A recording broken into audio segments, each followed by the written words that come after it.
Hello everyone, and welcome back to another episode of Season 2. I've got nothing more to say. In last week's episode, we followed Max to the Colosseum, where we met Rupert's friend and the showrunner Lancelot. He kindly showed Max around, giving him the VIP tour and treatment. That is until Max opened his mouth. When Max reminded Lancelot of work, he showed Max what he had to deal with. Bull cleanup duties. After given work to do, as well as me interrupting by throwing up. Hey, who wrote this? Anywho, Max powered through and did a lot of work in just a day's time. When he returned the following day to finish, he was interrupted by a race. Hearing the roaring crowd and the stampeding of the bulls, Max wanted to try bull racing himself. And he did! He rode a bull that got loose, entered the race, and ended up winning. But it left him seeking therapy afterwards. That is where the episode ended, and this is where we will be continuing today. Episode 8, Gardening with Rupert. Ooh, those smell lovely. 4 labors have been completed. Max has done the impossible and did more than he should have. He rewards himself by sleeping in after doing a week's worth of labor in just a day and a half, as well as getting gored in the ass by a very angry bull. Thanks to Lancelot and his healing ice baths, Max was able to recover from his graphic injury. But his injury didn't fully heal and has left a scar in his posterior. Yes, you heard me right. Max Dougal has a scar on his butthole. Not in it, on it. But I digress as usual. But it would seem that Max has woken up after oversharing. He gets up, stretches and yawns, and gets out of bed and heads to the bathroom. While he's in there, he is reminded of his injury and mildly cries out in pain before getting up, checks himself to see that he has the signed labor forms before leaving, and heads out the door. He makes his way to the entrance of the building, and as he's about to step out, someone calls out to him. Pardon me, Mr. Dougal, but Rupert was looking for you this morning. He said that he'll be in the garden waiting for you. Oh, right. Thank you for reminding me. The secretary smiles and nods to Max before returning to their post. Max walks back in the building and down a long corridor, only to be met with 2 large glass doors. When the sunlight shines through, the doors illuminate throughout the entire corridor, creating a beautifully colorful display. Wowed by the beauty, Max smiles as he opens the doors and enters the garden. He is greeted with a beautiful garden filled with assorted flowers, bushes, trees, and other plants. He notices that what he sees is only half of the garden. The other half is filled with assorted fruits and vegetables being grown, planted, and harvested. He also notices that despite all the vegetation, there is no critters to disturb any of them, or birds to clean them out, or any bugs to infest and destroy their crops, with one exception. A dozen beautiful butterflies fluttering around the garden, pollinating it, keeping it vibrant and lively. Just then, in the distance, Max sees a hunched-over man planting some new plants in the garden. Knowing that it's Rupert, Max smiles and walks over to him. Hey Rupert, long time no see. How have you been? Rupert turns to see Max, smiles at the sight of him, stands and greets him with a hug. Max, my friend, it is good to see you. I am well. How are you? Oh, you know, a bit exhausted, but I've been well. I've met and worked with a bunch of interesting people. So I've heard. I also heard it's for a good reason. Yorick and I had a little talk the same day he gave you those forms, just shortly after you left for your ghost hunt with Theodore. Yeah, that was pretty fun. Wait, hold on. How did you know about the ghost hunt? And how do you know about the labors? Poor, sweet, foolish, naive little Max. You forget the position I hold here in town. I was the one who told you of those places to begin with. As you know, I am well acquainted with all the hosts of all the major parts in town. I did mention to you that I'd put in a good word with all the folks I knew at each spot, but that was merely a stepping stone on the path that you have been following. After we parted ways, I went for a walk around town and circled back through the Adventurers Guild, where I spoke with Yorick. I told him that you would come by and urged him to have a chat with you is all. The idea of you doing labors came from both Yorick and I. His thinking was to have you show some discipline, dedication, and determination, as well as show that you are the man that honors your word. My thinking was to have you learn of our world and know the major folks here in town to get started. The rest was up to you. What you would do, or rather have already done, was in your hands. I had to test your merit and conviction. After all, you aren't the first person to come to Tavernsburg and say that you'll save the people of Gallavandriel. Stunned by Rupert's plan, Max can't help but feel swindled and stupid for playing into the palm of his hand. He can't believe that all he had done was staged. He is left betrayed and hurt by Rupert's lack of trust in him. Without saying anything, Max storms off. Furious that he was set up and used, he didn't want to say anything that he would regret to someone who had helped him. He grabs the doorknob firmly and squeezes it, venting his anger into it, and rips the door open. You know, I only had good intentions for what I did. I didn't do it out of spite or mockery. Max freezes and looks back at Rupert, still furious. Really? Good intentions? What good did you intend on doing? Make a joke out of me? Rupert sighs and gets up, patting dirt off of his trousers, and goes to a table close to the door. He sits and pours himself a tea and Max a cup of tea. He slides the second cup to the empty seat across the table, hoping Max would reconsider his actions and would rather sit and listen. However, Rupert clearly misjudged Max. Instead of calming down and chatting with Rupert for a better understanding, he followed through and stormed off, slamming the door behind him. Rupert sits there but doesn't move, and instead wonders where he went wrong. He is perplexed with why Max was so bothered by his scheme. He sighs again, and instead of drinking his tea, he gets up and goes back to his garden. When he returns to where he was originally working, Rupert kneels to grab a trowel and gets ready to work again, but just then, the door slams open, with Max returning, still upset. Rupert is surprised to see him return so quickly and stands back up. Max goes to the table, as does Rupert. The two sit across from each other, one relaxed and trying to ease the situation and bring it to a calm, while the other sits in an upright, stiff position with a scowl and his arms crossed. Rupert grabs his teacup and lifts it while Max pushes his aside, wanting nothing to do with tea. Despite how things have turned out, it would seem that Rupert's good intentions didn't come across that way. He is disappointed in himself for how things turned out and tries his best to let it go. He exhales and takes a sip of his tea. Why did you do it? I need to know why. Rupert again surprised by Max's bold step forward despite his standoffish body language.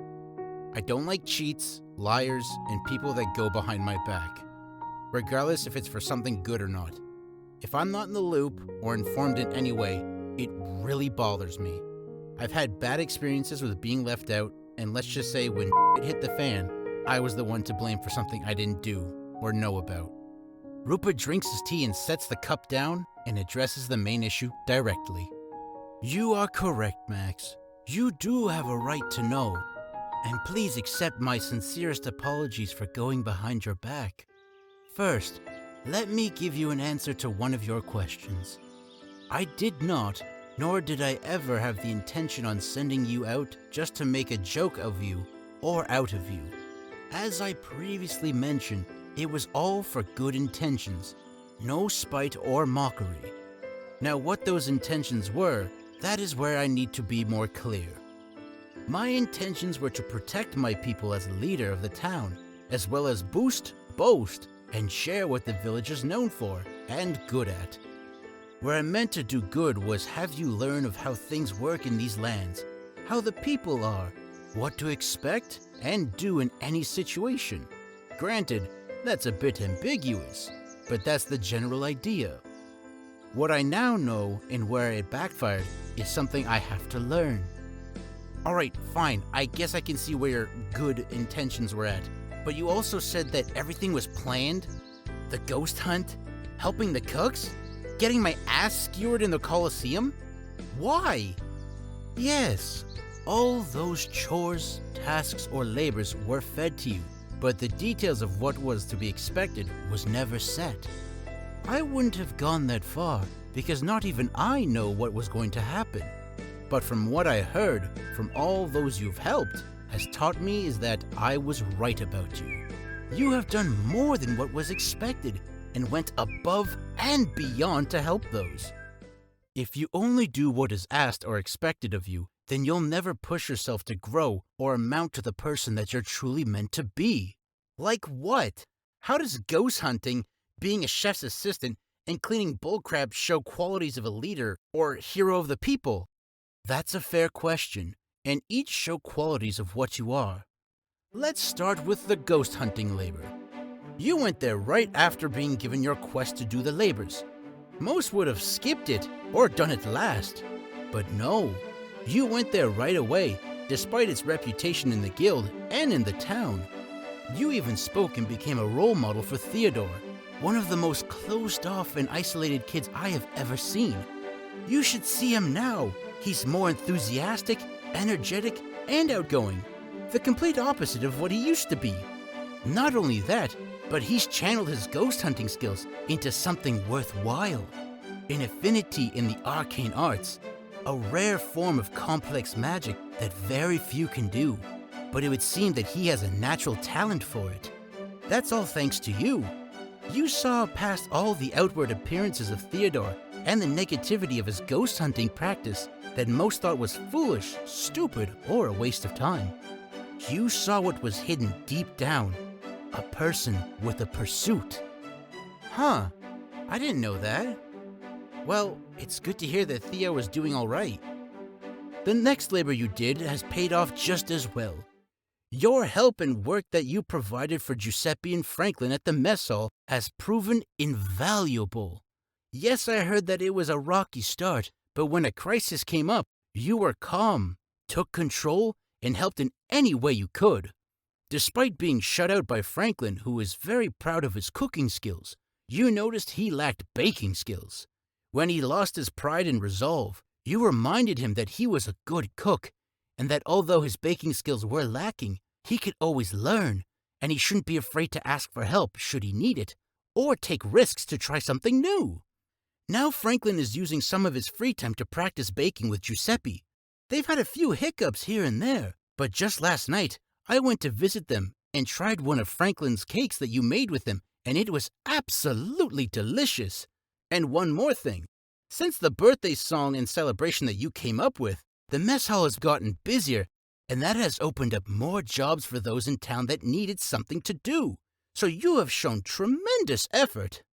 Max remains quiet but relaxes a little. He uncrosses his arms and his scowl has faded. He is unaware of the small impact he has had on people already. Your fourth labor, doing some exhaustive and disgusting work for Lancelot at the Colosseum. You're probably wondering, what have you done? Not much. However, your surprise entrance in the bull race got the crowd really going, causing more and more people to go when they get the chance. In fact, it's gotten busier there that Lancelot has requested my help with expanding the Colosseum to add more seats. Sure, you were wounded in the oddest of ways, but you did some work for the town and its people. Like I said to you when I first brought you to town, these are dark times, and people need to lighten up a little. They need to smile more, laugh more, and have their spirits raised. And you have done that. There is another importance that you demonstrated when you were working below the Colosseum. You showed resilience, dedication, discipline, and determination. You completed a week's worth of work in a day and a half. Work that most wouldn't bother going near for free food, ale, or a few pieces of gold. That is someone that I'm more than willing to put my life on the line for. After hearing all the good that he has done within a week, Max's anger has already left him, and he has already forgotten why he was so frustrated to begin with. He sits back in his chair and smiles. Lastly, your fifth labor. Fifth? But I haven't done anything. Oh, yes, you have. You are listening to an old fool like myself, teaching you a valuable lesson. Come with me, Max. There is a specific spot here in the garden that I wish to show you. The two get up and walk deeper into the garden. As they step deeper in, Max starts to notice more and more butterflies, all shapes and sizes, and all colored differently. Suddenly, the sun shines brightly down on Max, and he covers his eyes, but Rupert grabs hold of him and pulls him along. Eventually, Max is pulled out of the sun's rays, and he uncovers his eyes to see an open field filled with flowers and butterflies all over the place. Wow! Rupert smiles as Max is taken away from the beauty of it all, but guides him a little further in. They go up a small hill with a patch of grass untouched by flowers, but still in great condition. This is where I come to sit and meditate sometimes. Other times, I just come here to get away from the world and take in the beauty of the garden and sit in silence. Come sit and experience it for yourself. Max sits and just looks around the entire garden and sees the beauty. He can't help but smile and feel at peace with himself. He sits in silence and smiles for a couple of minutes and thinks over the little time he has spent here in another world. It's been 1 week, and yet Max has already settled in, it seems. He's not homesick. He's not missing anyone or anything. He feels at home here with Rupert and everyone else that he's been acquainted with. As he is reminded of the hospitality and goodwill and trust that has been given to him by Rupert, he also feels shame and guilt for how he acted a little while ago. Hey Rupert, sorry for acting like a child earlier. It's just, well, you know. Rupert smiles but keeps his eyes overlooking the garden. You remind me a lot of this garden and its fluttering friends that surround us, Max. How so? Most people are attracted to these butterflies. They're small, full of color. They flutter about doing nothing but keeping the garden alive, and they don't get in the way. Such unique qualities that we all aspire to do, or be, or to have, but we're not like these butterflies. We're all different, each and every single one of us. Now, some people have a hard time knowing that, so they chase after the butterflies, hoping to get a semblance or a piece of what they have. This naturally causes the butterflies to flee and sometimes never return. But these butterflies in here have never been chased or had the need to flee. They are unbothered, and much like us, they are at peace when they are here. Why is that? It's because of the garden. Max is confused by Rupert's long drawn-out lesson. He tries to piece it together, but he can't. Rupert smiles some more and explains it to him further. If you spend your time chasing butterflies, they'll fly away. But if you spend your time on building a beautiful garden, the butterflies will come to you. And if they don't, then you'll still have a beautiful garden. Since you've been here, you've been nobody but yourself. And that's very lovely to see in an individual. You don't chase after your goals or rewards, but rather you attract them by being yourself and doing things in your own ways. Moved by Rupert's words, Max looks away as he tries to cover up his tears. While he's looking away, Rupert slips his hand into Max's pocket and grabs his labor forms. He goes to the last one and signs it himself. Huh? Whoa, hey, what are you doing? I didn't help you with anything. Why are you signing it? Nonsense. You have helped me. I upset you earlier without knowing by doing something behind your back. A rather deceptive way of helping you. You told me and showed me with your anger and words. So not only have you learned something, but I myself have also learned as well. In that sense, you have done something for me in return. I will do something for you. That's 5 filled out labor forms now, isn't it, Max? You only needed 3. Wouldn't you say that you're entitled to a bonus of some sort from Yorick? Rupert hands all 5 filled out labor forms back to Max, who takes them and is amazed that he did all 5. Hey, you're right! I better turn these in then. Rupert nods and the two head back to the main building and part ways at the entrance. And that is the end of episode 8, folks.